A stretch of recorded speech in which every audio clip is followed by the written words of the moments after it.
une autre famille, la famille G, et la famille G est particulière, si je puis dire, parce que ce malade qui était très obsédé par son aspect s'était fait, vous voyez, pousser la barbe et la moustache de façon à cacher en fait une partie de sa figure.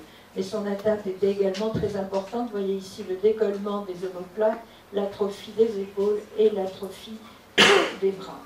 Voici enfin la famille H qui avait également plusieurs malades avec elle. J'ai oublié de vous raconter l'histoire, excusez-moi, du précédent, pourtant je pense toujours, j'y reviens.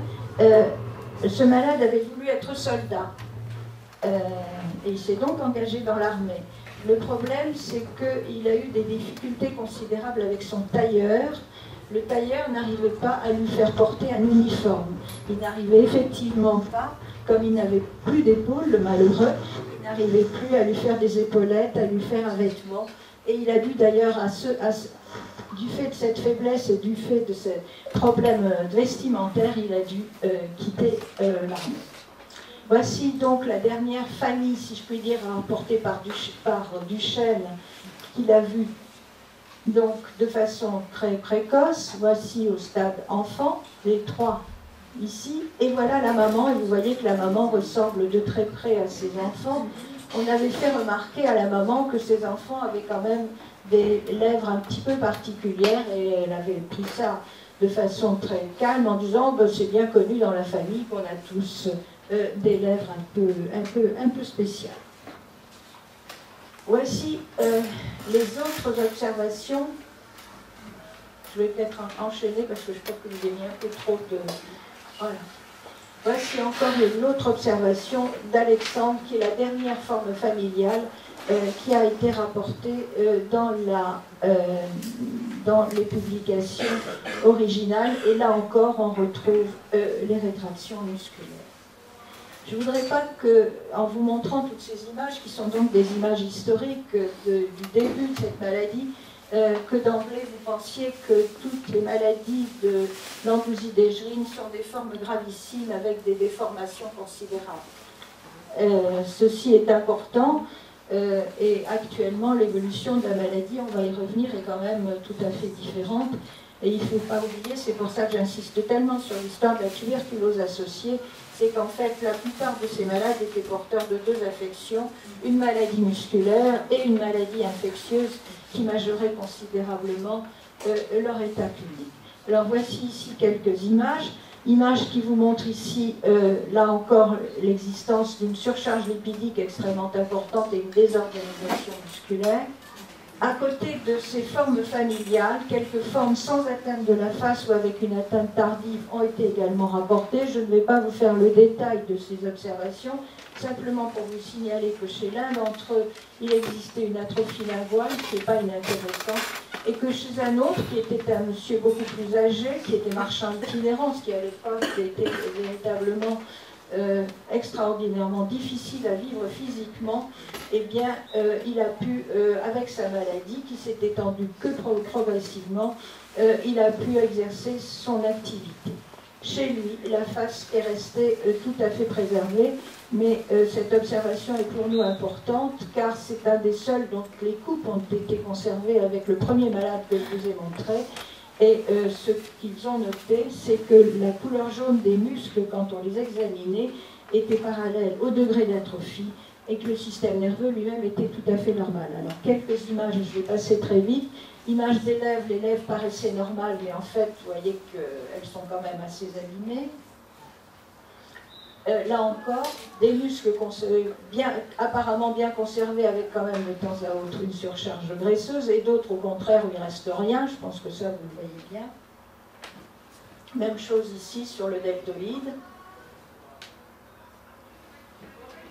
Et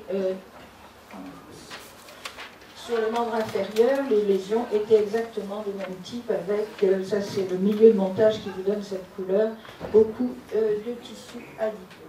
Donc si on résume ces lésions musculaires, il y avait trois sortes de lésions, des muscles qui étaient normaux macroscopiquement et qui l'étaient ou qui ne l'étaient pas histologiquement, des muscles en voie d'atrophie et des muscles très atrophiques ou détruits qui étaient le triceps, le tibial antérieur, le long supinateur et le grand dentelé qui est un muscle du dos qui est tout à fait important.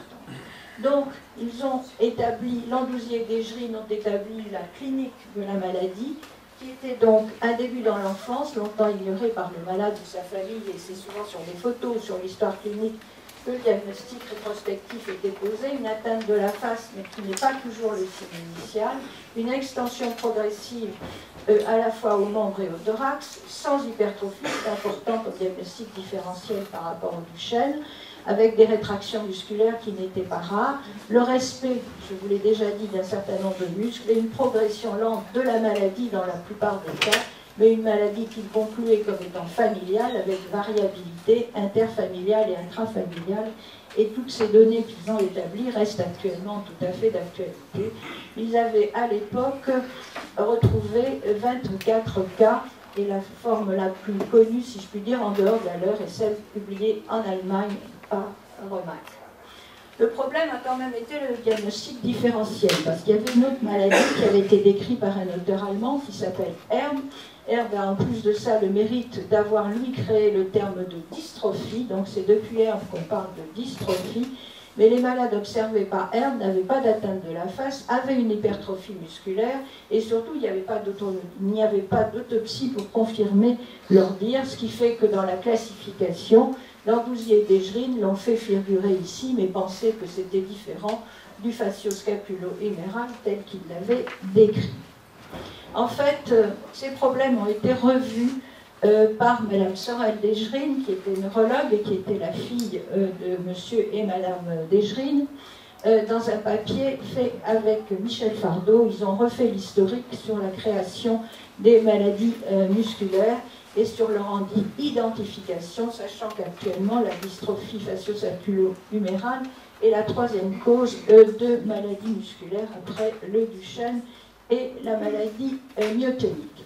En fait, c'est Walton et Natras, qui sont donc des Sir Walton, qui ont décrit en 1954, si je puis dire, la dystrophie elle-même, et lui ont supprimé son nom de myopathie atrophique progressive pour la transformer en dystrophie fascio-scapulo-humérale. Et c'est donc depuis cette date que la FSH existe en tant que telle, en tant que dénomination. Ils ont également fait des travaux très importants d'ailleurs pour montrer que justement, à côté des formes aussi graves qui avaient été montrées par Landouzier et Desgerine, la plupart des cas au contraire a évolué de façon lente, progressive. Il y avait même des formes abortives, il y avait des formes qui cessaient d'évoluer puis qui reprenaient éventuellement tout à fait doucement, et qu'il ne fallait pas considérer que la FSH avait la gravité de ce qui avait été rapporté initialement. Mais c'est toujours comme ça, on commence avec des formes très graves, très caractéristiques, et après ça on se rend compte que les choses ne sont pas unitaires et qu'il faut au contraire qu'il y a tout un spectre, heureusement, beaucoup plus large. Michel Fardot également a eu un rôle tout à fait fondamental, puisque en discutant de la maladie de Herm, il a commencé des recherches qui l'ont conduit aux îles de la Réunion, où il a observé un certain nombre de malades qui avaient des tableaux tout à fait caractéristiques de la maladie d'Herm, donc cette maladie avec hypertrophie musculaire et sans atteinte faciale, et ceci a conduit à des recherches qui ont permis après donc de mettre en évidence que ceci était dû à un déficit, on va y revenir, en Kalpa-Ultra. Actuellement, des nouvelles données ont été établies concernant cette affection. Un syndrome qui est rarissime mais qui existe, qui est une perte de l'audition avec des télangiectasies rétiniennes, une exsudation, un détachement, et ou non un retard mental. Ce seraient des formes essentiellement de l'enfant, et ce sont des formes dans lesquelles il y a un début souvent effectivement très précoce avec une évolution très sévère et qui ont, au plan génétique, j'anticipe, une atteinte tout à fait sévère. La dysphagie, elle est rare, l'atteinte cardiaque, elle n'a rien de spécifique. Par contre, la grossesse, dans un cas sur 4, peut aggraver la maladie. Et les Japonais ont bien sûr décrit une forme japonaise. Vous savez, quand vous reprenez l'histoire des maladies, il y a toujours une forme japonaise, que parfois on retrouve également ailleurs, mais qui est associée donc épilepsie, retard mental et anomalie linguale. Ce sont vraiment des curiosités. Biologiquement, on a pu montrer qu'il y avait parfois une augmentation de la créatine kinase, que les potentiels d'action pouvaient aider dans le diagnostic, et surtout, très récemment, ce sont les travaux d'imagerie qui ont permis d'avoir des données beaucoup plus précises même que le testing, qui doit tout de même être fait de façon tout à fait systématique pour justement suivre une évolution clinique. C'est à la fois l'IRM qui a montré la différence d'infiltration graisseuse. Je vous l'ai montré histologiquement, mais on peut le voir bien entendu sur l'IRM. Et plus récemment, il y a une très belle étude qui a été faite avec le scanner chez des sujets symptomatiques et asymptomatiques, et qui a montré que certains muscles des membres inférieurs, le couturier, le semi-membraneux et le semi-tendineux, peuvent être touchés, et que ça serait une façon de rechercher éventuellement dans les familles l'existence d'une telle atteinte. Les nouvelles données histologiques, il y a quand même non pas les fibres anguleuses de régénération, mais ceci qui est tout à fait important, c'est l'existence d'infiltrats inflammatoires. Pourquoi est-ce que c'est important? Parce que ça donne des aspects qui ressemblent de très très près à une polymyosite. Or, qui dit polymyosite dit corticothérapie. Or, corticothérapie sur un muscle qui est déjà très abîmé et très riche en graisse, ça ne peut être qu'une aggravation. Et par conséquent, c'est très important de connaître l'existence de ces infiltrats. Voici ici sur des documents qui m'ont été prêtés par Jean-François Pélissier, l'existence, vous voyez, chez la mère et chez le fils, des mêmes infiltrats inflammatoires. Vous voyez qu'on peut véritablement s'y tromper et que ces infiltrats sont tout à fait importants. En pratique, d'ailleurs, on ne fait plus de biopsie musculaire chez ces malades puisque la génétique est arrivée, et on va y revenir un tout petit peu après. Effectivement, dès 1990, l'équipe de Packberg, qui a beaucoup travaillé, a mis en évidence l'existence d'une localisation sur le chromosome 4, qui a même été précisée en étant 4q35, ce qui a été d'une aide considérable pour différencier l'AFSH d'un certain nombre de maladies dont je ne vous ferai pas la liste ici, qui sont pour la plupart des maladies musculaires. Quelques-unes sont quand même des neuropathies, et puis on retrouve cette fameuse maladie d'Air dont le gène a été localisé, non seulement la protéine, la campane 3, qui est une enzyme protéolytique du muscle, mais le gène a été localisé en 15q, 15-3, donc vous voyez, tout à fait différent de celui de la FSH. Donc en pratique, dans la plupart des cas, la dystrophie est une maladie autosomique dominante à pénétrance variable, reconnue cliniquement, dont la confirmation génétique peut être faite en routine à partir de l'analyse de l'ADN des lymphocytes sanguins. Je pense qu'on vous en reparlera après, et beaucoup mieux que je ne pourrais le faire. Mais vous savez sans doute qu'il y a maintenant une plateforme à Marseille qui analyse cet ADN et qui permet de faire effectivement ce diagnostic sans avoir recours à la biopsie musculaire. Effectivement, sur ce chromosome 4, il est porteur dans cette région de répétition des 4Z4, et chez les malades, eh bien, ces répétitions sont en nombre beaucoup moins nombreuses, puisque théoriquement on est entre 11 et 100, or ici on peut être entre 8 et 10, et plus les répétitions sont peu nombreuses, et plus la maladie risque d'être sévère. Vous avez ici la localisation sur le chromosome. Je ne vais pas du tout m'étendre sur la génétique, puisque vous allez avoir des exposés concernant ce problème.